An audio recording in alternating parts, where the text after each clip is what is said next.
Yes, here is the second poem of our book, Honeycomb. The name is The Rebel. The rebel. और जो है किसने लिखा है इसको? DJ Android. एंड्रिड पढ़ेंगे बेटा इसको, डीजे एंड्रिड। सो इसमें क्या होता है, रिबेल कौन होता है? पहले थोड़ा आइडिया दे देती हूँ आपको कि जैसे जो बाकी सोसाइटी के लोग करते हैं वो वैसा नहीं करता है, वो थोड़ा डिफरेंट करता है, लेकिन थोड़ा अलग लगता है सबको कि हाँ ये अलग कर रहा है। ऐसा नहीं है कि वो गलत ही करता है, लेकिन वो थोड़ा डिफरेंट करता है। लोग कुछ पहन रहे हैं, वो कुछ अलग पहन रहा है। लोग किसी दिशा में जा रहे हैं, वो कुछ अलग दिशा में जा रहा है। लोग जो है कुछ अलग पाना चाह रहे हैं और वो कुछ अलग पाना चाह रहा है। different different examples we are going to read in this one poem also. So let us start the poem beta. The Rebel. Do you know anyone who always disagree with you and your friends? कि कोई ऐसा जो आपको मिला हो जो आपसे हमेशा डिसएग्री रहता हो, कि आपकी बातें उसको अच्छी नहीं लगती हो, और आपके फ्रेंड से likes to do the opposite of what every one think they should do. और जैसा कि वो मतलब ऐसा करता हो वो जैसा कि बाकी लोग नहीं सोचते हों, अलग लोगों से अलग सोच रखता हो और लोगों से अलग ही वो काम करता हो। Think of a word to describe such a person. अब ऐसे पर्सन के लिए एक वर्ड डिस्क्राइब करेंगे तो क्या होगा वो? That is rebel. Discuss with your partner some of the things such a person generally does. Now read the poem, let us start. When everybody has short hair, जब हर कोई छोटे बाल रखता है, the rebel lets his hair grow long, तो जो rebel होता है वो अपने बाल बड़े रखेगा। When everybody has long hair, the rebel cuts his hair short, और जब हर कोई जो है लंबे बाल रखता है तो जो रिबेल है वो छोटे रखेगा बाल। When everybody talks during the lesson, the rebel does not से अ वर्ड। अब जब हर कोई लेसन है उसके बीच में बोल रहा है, जो रिबेल है वो बिल्कुल चुप रहेगा। मतलब मान लो एक टीचर ही लेसन पढ़ा रहे हैं, हमें समझा रहे हैं कुछ, तो हर बच्चा कुछ पूछता है, लेकिन जो रिबेल है वो एक वर्ड नहीं बोलता है। When nobody talks during the lesson, the rebel creates a disturbance. आप देखिए, जब कोई नहीं बोलता है तब जो रिबेल है वो एक डिस्टर्बेंस मतलब डिस्टर्ब करता है क्लास को, बार बार बोलता है, बार बार कुछ पूछता है। When everybody wears a uniform, the rebel dresses in fantastic clothes. अब हर कोई यूनिफॉर्म पहनता है। यूनिफॉर्म का मतलब होता है same clothing.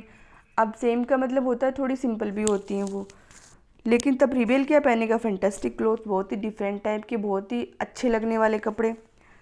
When everyone wears fantastic clothes, the rebel dresses soberly. Soberly होता है सिंपल तरीके से। जब हर कोई फैंटास्टिक क्लोथ्स पहनता है, बहुत अच्छे कपड़े पहनता है, मॉडर्न टाइप के, तब रिबेल क्या पहनेगा? सोबर कपड़े पहनेगा। इन the company of dog lovers, the rebel expresses A preference for cats. जो डॉग लवर्स हैं, जो डॉग को पसंद करने वाले हैं, ऐसे लोगों की संगत में जाके क्या करता है? रिबेल एक्सप्रेस करता है कि वो कैट्स को प्रेफर करता है। In the company of cat lovers, और कैट लवर्स की कंपनी में रिबेल क्या है?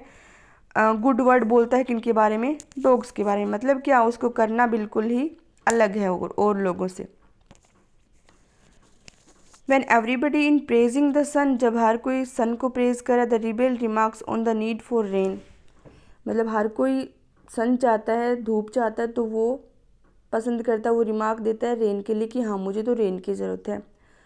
When everybody is getting the rain, कि हर कोई जब रेन मतलब चाहता है, the rebel regrets the absence of sun।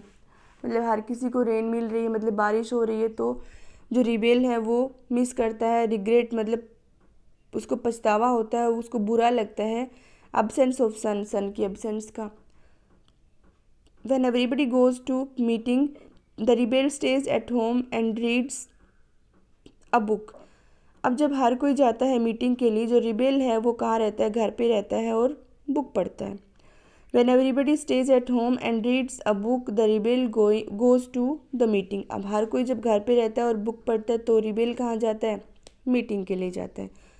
When everybody says yes please, जब हर कोई कहता है कि हाँ प्लीज़ बताइए, then rebel says no thank you, तो वो कुछ बोलता नहीं जब उसको बोलने के लिए कहा जाता है।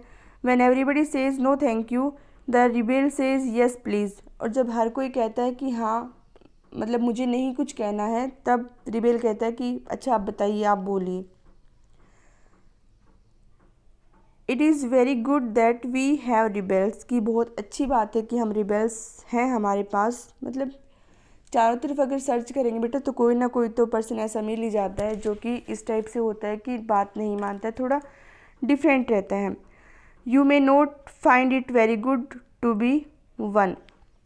अब इन 2 लाइन्स में देखो क्या बताया गया, पूरी पोम के बारे में बताया गया। पोम में क्या है बेटा, इसमें नहीं बताया है, कुछ ऐसा वर्ड नहीं आया जो मुश्किल हो, बहुत इजी पोएम है, बहुत सिंपल लैंग्वेज में दी गई है। लेकिन इस वाली पोम को मैं आपको एक एग्जांपल के थ्रू बताती हूँ कि जैसे देश जो है आज़ाद नहीं था उस टाइम पे, क्या थे, भगत सिंह थे जो, और महात्मा गांधी थे, चंद्रशेखर आज़ाद थे। ये लोग जो थे, ऐसे तो पूरी जो है इंडिया ही जी रही थी अधीन होके, अंग्रेज़ों के, ब्रिटिश रूल के अधीन होके जी रही थी। लेकिन ये जो लोग हैं जिनका मैंने अभी नाम लिया है, चंद्रशेखर आज़ाद हैं, जो महात्मा गांधी हैं, जो